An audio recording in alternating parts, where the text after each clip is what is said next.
Halo,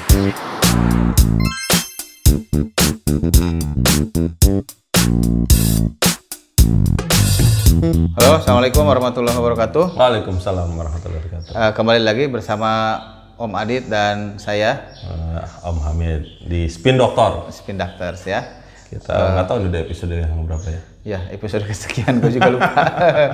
Baik, kali ini kita akan ngomongin sesuatu yang jadi kepakarannya Om Adit ini.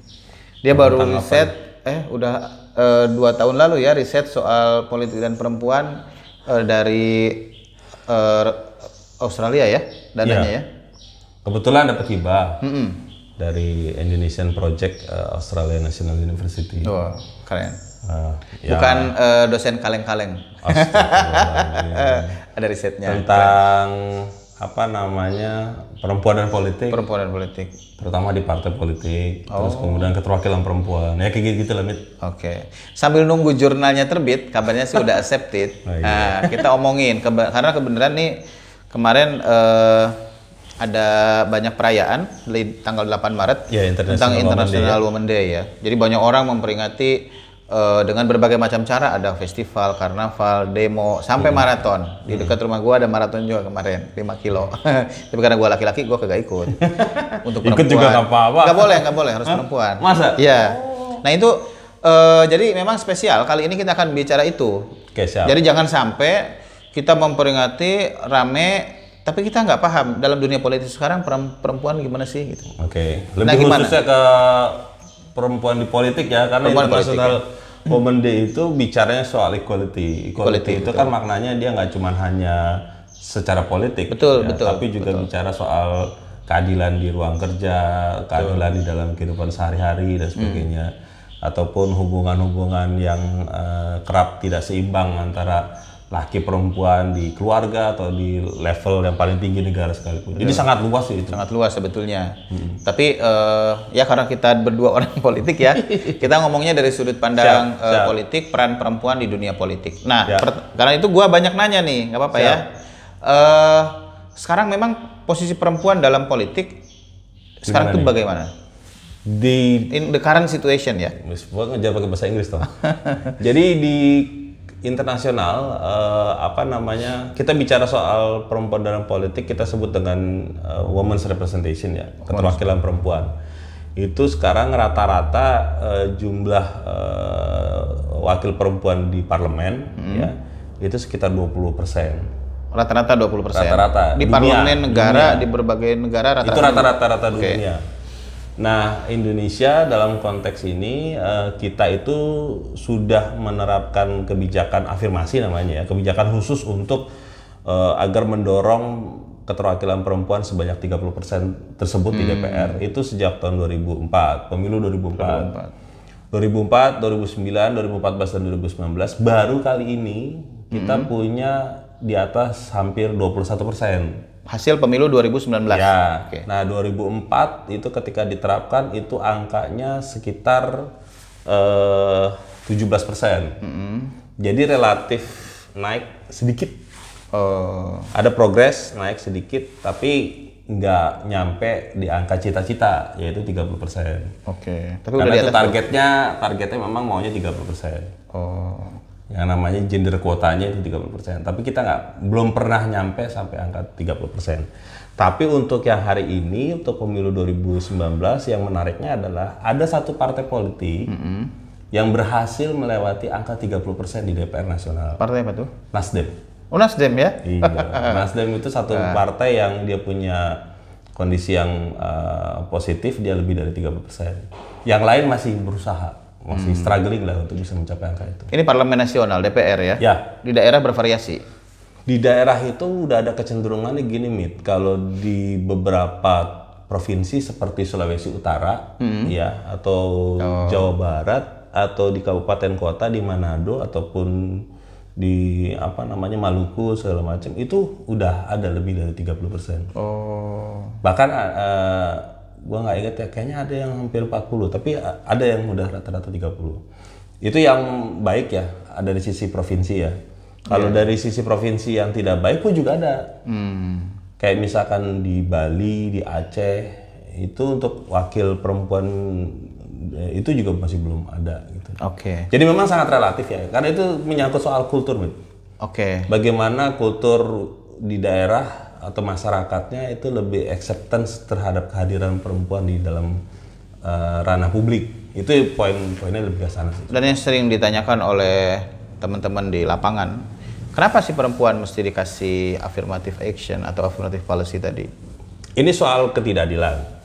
Dalam perspektifnya kacamata teman-teman perempuan. Satu, faktanya secara jumlah penduduk perempuan itu lebih banyak sedikit ketimbang laki-laki. Ya. Jadi 51 sampai 49% untuk komposisinya. Yang kedua, secara struktural dan kultural, masyarakat kita memang kan kecenderungannya penerimaan terhadap perempuan di ruang publik itu relatif rendah gitu ya. Jadi masih mempersoalkan kenapa sih perempuan mau urusan publik, urusan di luar rumah. Jadi urusan dapur, rumah dan segala macam itu dianggap masih sesuatu yang harus dilakukan oleh perempuan. Kasur, sumur, dapur. Dan dapur. Jadi itu selalu jadi isu di masyarakat kita. Jadi itu yang mau didobrak lah istilahnya. Oke. Nah, yang ketiga soal kesempatan. Bahwa ternyata perempuan-perempuan di partai politik ataupun di kebijakan publik itu juga sebenarnya meskipun mereka ada ya hadir gitu ya, tapi jarang diberi kesempatan untuk menjadi bagian inti kekuasaan, menjadi pemutus kebijakan dan sebagainya. Jadi itu kemudian kenapa ada desakan perempuan itu harus dikasih afirmasi. Karena memang awalnya nggak adil, nggak netral. Dari awal memang sudah. Jadi kalau mereka teman-teman yang aktif di gerakan ini bilang bahwa startnya udah nggak sama. Startnya udah nggak sama. Kalau laki-laki itu udah bisa langsung lari di jalur sprint gitu ya, sementara perempuan masih terengah-engah katanya begitu. Dan itu diwujudkan dalam sistem pemilu kita ya? Iya. Dalam subsistemnya ya ada apa namanya? Zipper ya? Sistem zipper ya. Jadi gini, yang pertama soal yang kita sebut dengan kuota ya. Ya, kuota 30. Kuota itu maknanya adalah dari satu daerah dapil, ya. Misalnya dapil Jawa Barat 1 misalnya. Partai politik itu dia harus memenuhi 3 dari 10 nama caleg laki dan perempuan. Nah, yang lu bilang zipper itu posisinya adalah perempuan itu harus disilang. Misal nomor 1 perempuan, nomor 2 laki-laki, nomor 3 laki-laki, nomor 4 perempuan, nah itu satu penyusunan nomor 1, 3 itu harus diatur. Untuk memastikan setiap 3 caleg itu ada 1. Ya, pertanyaan kemudian kenapa begitu? Karena ternyata pemilih kita dari hampir seluruh pemilu itu masih cenderungnya memilih berdasarkan nomor urut. Meskipun kita ini bebas ya memilihnya, tapi tetap pemilih itu nyari yang di nomor atas, entah 1 atau 2. Nah, teman-teman aktivis perempuan itu mendorongnya tetap ada di nomor atas karena tingkat keterpilihannya lebih besar. Nah, itu problemnya. Jadi meskipun partai politik itu udah banyak mengirimkan angka 30% di setiap pemilu, problem yang paling serius itu adalah keterpilihannya rendah, itu udah jelas. Jadi ada ini ya, gap antara calon dengan yang real terpilih. Ya, yang terpilih. Karena balik lagi, kan ini soal kontestasi, Mil. Yang laki-laki juga kepengen berada di yang paling atas gitu. Sementara perempuan juga pengen. Nah, ini soal aksesnya memang nggak sama gitu loh. Karena affirmative policy nggak bisa mengatur hasil akhir ya. Mestinya bisa. Mestinya bisa. Cuma kan problemnya adalah political will dari elit politiknya itu yang dipegang oleh para lelaki ini, yang dia merasa ruang ini dikompetisikan. Dan itu mereka harus fight.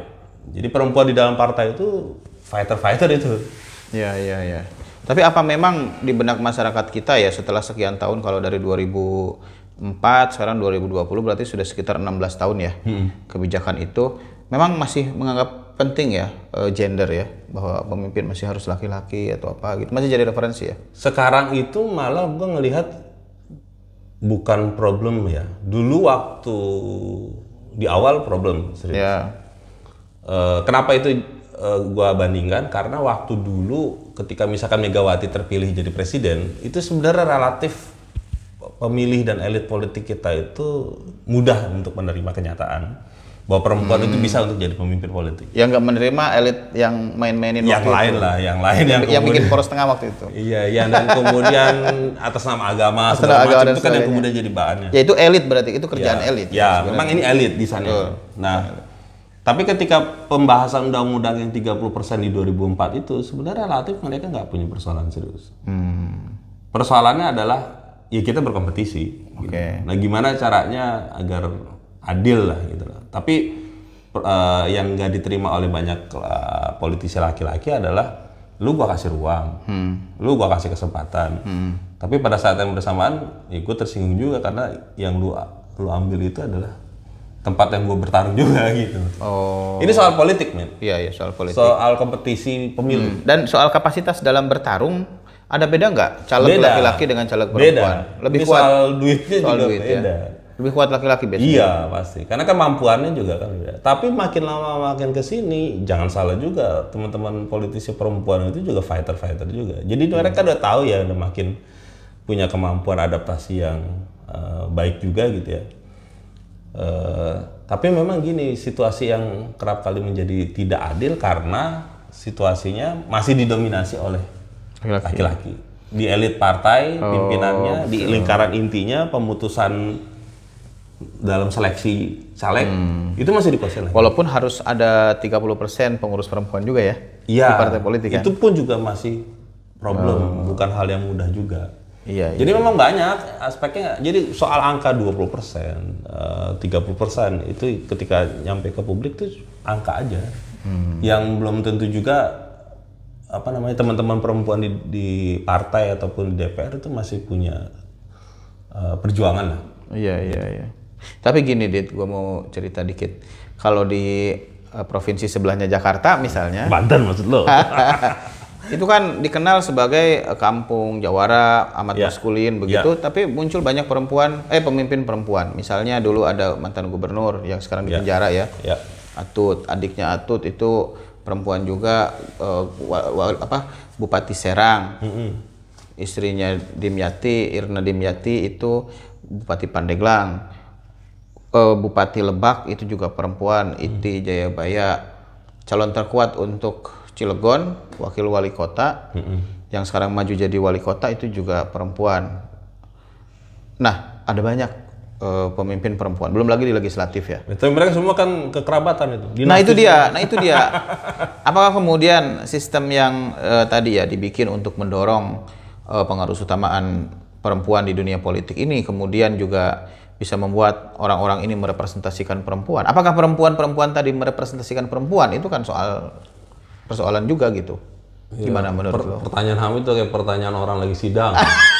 Sidang skripsi dan sidang tesis atau disertasi. Iya itu, tapi memang itu gua kepikiran. Ya memang penting. Yang benar itu konteks itu memang benar. Jadi untuk mengatakan bahwa sebenarnya ketika mereka sudah memimpin atau masuk di dalam lingkaran kekuasaan itu apakah sepenuhnya mereka berjuang untuk kepentingan perempuan. Satu hal yang gue pelajari dari isu perempuan di dalam politik itu adalah katanya perempuan itu punya karakter individu yang lebih aware dengan isu-isu yang dekat dengan mereka. Jadi gini, kita antara laki dan perempuan untuk membedainnya, kalau perempuan itu pasti punya kecenderungan sangat aware dengan isu keluarga, kesehatan, pendidikan, anak. Ya. Jadi framing di mindsetnya perempuan ketika ada isu-isu itu pasti akan sangat sensitif. Sementara kita nih laki-laki itu kalau soal pertahanan, keamanan, perdagangan, itu isu-isu yang memang katanya lebih laki-laki, sangat laki-laki. Nah, kalau mau ngeceknya itu di sana, men. Bagaimana para politisi perempuan ketika dia sudah jadi gubernur, kepala daerah, bupati, ataupun anggota dewan, dia sudah memperjuangkan isu-isu itu enggak? Memang mereka menjadi karakternya ini dia. Pernah ada risetnya nggak soal ada relasi antara kepemimpinan perempuan dengan anggaran yang lebih pro gender misalnya? Ada sih, tapi maksud gua adalah maksudnya bukan hanya sekedar anggarannya aja ya, artinya dia bisa ngawasinnya. apa namanya kebijakan itu gitu, terus mendorong sebuah gender policy ya, maksudnya yang sangat konkret ya. Tapi gini ya, di DPR karena kan gue juga banyak salah satu riset gue di disertasi itu kan tentang di DPR ya. DPR. Sebenarnya perempuan itu ketika ada di DPR, pertanyaannya adalah apakah kemudian dia mau mendorong isu-isu yang gender. Betul, jadi kebijakan. Menjadi kebijakan. Nah, problemnya adalah anggota DPR itu kan mereka terjebak nih. Antara kebutuhan partai atau kepentingan konstituen dan kepentingan dirinya sendiri sebagai seorang anggota dewan. Iya. Nah, kerap kali yang kuat itu adalah kepentingan fraksi, partai ataupun kepentingan komisi. Dan itu yang dari sisi keindependenan anggota dewan itu relatif sulit ya, sehingga kemudian kalau pertanyaan lu berapa banyak sih perempuan-perempuan yang berhasil mendorong itu, ada memang. Ada ya? Ada gitu. Dan mereka kompak, gitu. Berkelompok, ada kaukus. Ya ada kaukusnya, mungkin ada secara formal, tapi katanya yang formal ini nggak bergerak efektif, tapi ada banyak yang informal. Yang informal. Ada, mereka punya pandangan-pandangan yang clear soal itu. Tapi kalau lu bilang rujukannya apakah semuanya punya pandangan yang positif terhadap kebijakan gender, ya belum tentu juga. Belum tentu juga. Ya itu PR ya, karena kalau gua kan riset lebih banyak soal politik lokal ya, Dit. Kemarin riset gua menyinggung dikit soal perempuan di politik lokal. Wawancara terhadap satu orang pimpinan partai menunjukkan bahwa ketika mereka dipaksa untuk memenuhi 30% itu, akhirnya ya dari sanak saudara kerabat keluarga itu, karena kadar perempuan sendiri kan amat terbatas ya. Karena memang partai itu masih didominasi oleh mereka yang berasal dari kelompok itu. Jadi secara formal dia mau memenuhi unsur itu sebagai syarat pencalonan. Yang KPU sebenarnya sudah mengunci itu. Kalau lu nggak bisa memenuhi angka itu, maka nggak bisa ikut pemilu di dapil. Oke. Nah, problemnya kemudian mereka siapa? Ya, kalau memang ternyata berasal dari dinasti, ya kepentingan dinasti. Ya, kepentingan dinasti. Jadi ini memang gini, jadi ada dilema, Mit. Ada penelitian si itu, Kuniawati Dewi, temen lu yang dari Kyoto. Dia meneliti tentang kepala daerah. Iya. Ya, perempuan. Memang kita tahu kepala daerah itu sebagian besar adalah dinasti. Ya. Dilemanya yang gua maksud adalah ini persoalan naikin angka, naikin jumlah perempuan yang banyak di dalam ranah politik formal. Tapi kita tahu siapa latar belakang mereka. Yang kita belum tentu juga punya ekspektasi bagus bahwa mereka akan memperjuangkan kepentingan perempuan atau kepentingan publik di isu-isu yang memang sangat gender awareness-nya itu kuat gitu loh. Nah itu juga dilema.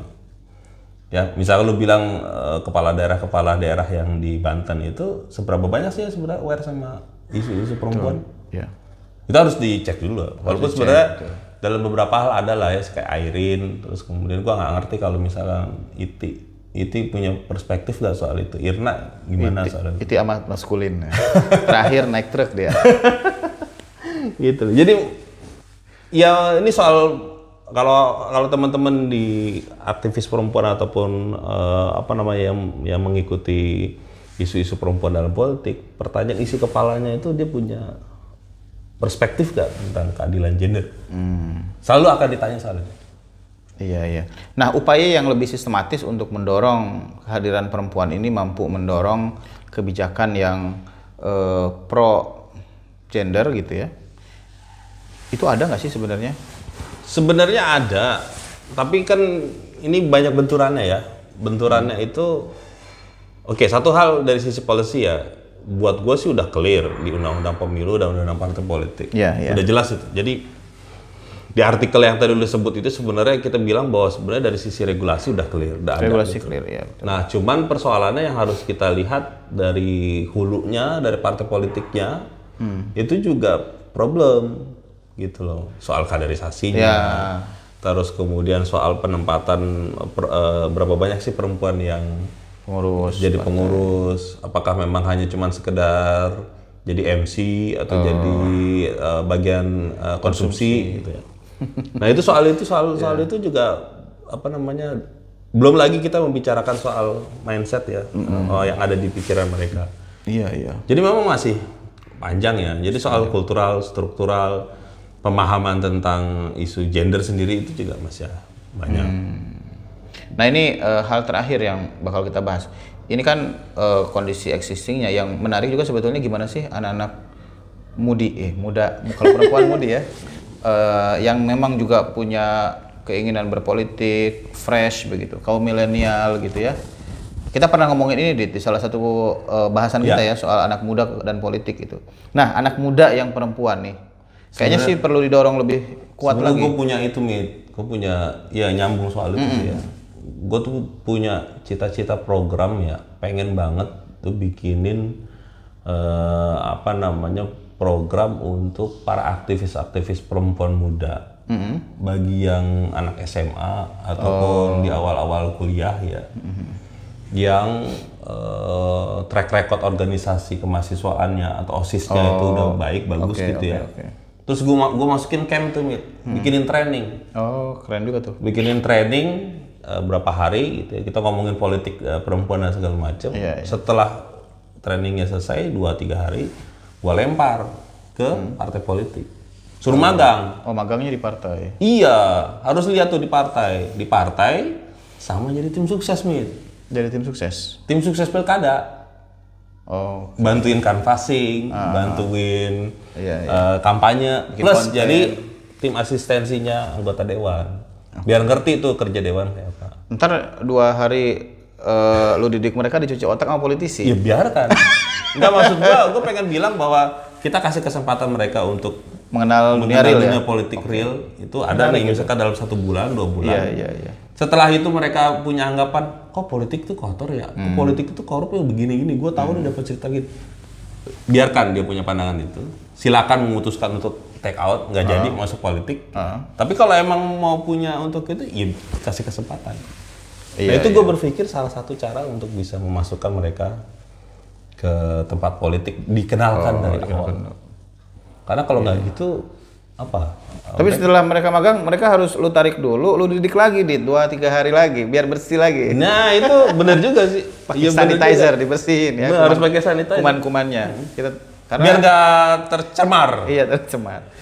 Tapi mereka harus ngerti real politik itu harus. Tapi mendorong anak-anak muda perempuan yang tadi ya punya track record bagus di organisasi, belum tercemar kepentingan-kepentingan bapak, ibu, kakek, neneknya gitu ya, dinasti politik atau bukan bagian dari hubungan patronase apapun, itu sebetulnya menarik ya. Setidaknya gini, ada satu politisi perempuan di Jakarta yang cukup aktif kan sekarang ya, masih muda kan, yang kemarin dia ikut mantan gubernur yang kemarin, ada satu orang, nggak usah sebut nama dan partai, tapi dia cukup vokal nih sekarang gitu. Nah ini gue pikir darah-darah segar semacam itu bisa lumayan mewarnai sih. Ya makanya menurut gua adalah itu kita harus kasih peluang mereka untuk ngerti the real politics-nya itu kayak apa.